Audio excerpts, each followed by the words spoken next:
حدیث قدسی خدا کی آواز آتی ہے، اگر کسی بندہ وضو کرے، اس کا وضو ٹوٹ جائے اور دوبارہ وضو نہ کرے تو یاد رکھنا یہ مجھ سے جفا کر رہا ہے۔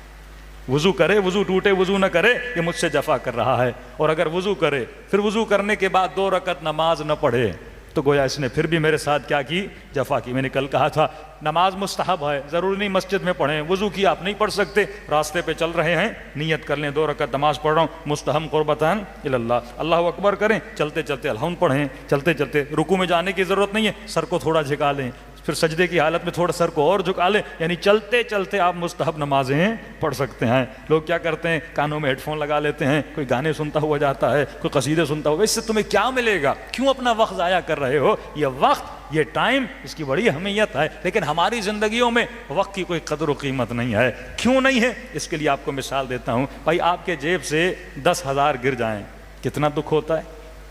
ہاں، ماں کو بولتے ہیں اماں 10,000 گم ہو گئے، بابا 10,000 گم ہو گئے، سیلری 20,000 تھی، 10,000 میرے گر گئے گم، کتنا آپ کو دکھ ہوتا ہے صرف 10,000 کے کھونے سے۔ اب مولا علی کا جملہ سنیے، مولا فرماتے جتنا مال کے کھونے پر تجھے دکھ ہوتا ہے، یہ بتا جب تو اپنا 1 گھنٹہ ضائع کرتا ہے تجھے دکھ ہوتا ہے؟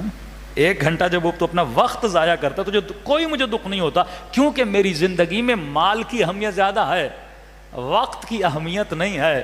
حالانکہ مال کے کھونے سے جنت کا کھونا نہیں ہے، جہنم کا کھونا نہیں ہے، لیکن جب تمہارا وقت ضائع ہوتا ہے تو اس وقت سے جنت خرید سکتا ہے، تو اس وقت سے حور بن سکتا ہے، تو اس وقت سے علی ابن ابی طالب کا حقیقی ماننے والا بن سکتا ہے، لیکن زندگیوں میں اہمیت ہی نہیں ہے۔ لیکن فرمایا اسی لیے ہمارا چاہنے والا وضو کرے، اگر وضو ٹوٹ جائے دوبارہ وضو نہ کرے تو اللہ کہتا ہے مجھ سے جفا کی۔ اگر وضو کیا پھر 2 رکعت نماز نہ پڑھے، پھر اللہ کی آواز آتی ہے اس نے مجھ سے جفا کی۔ اب اگر 2 رکعت نماز پڑھے، نماز پڑھنے کے بعد اگر دعا نہ کرے تو پھر بھی جفا کی۔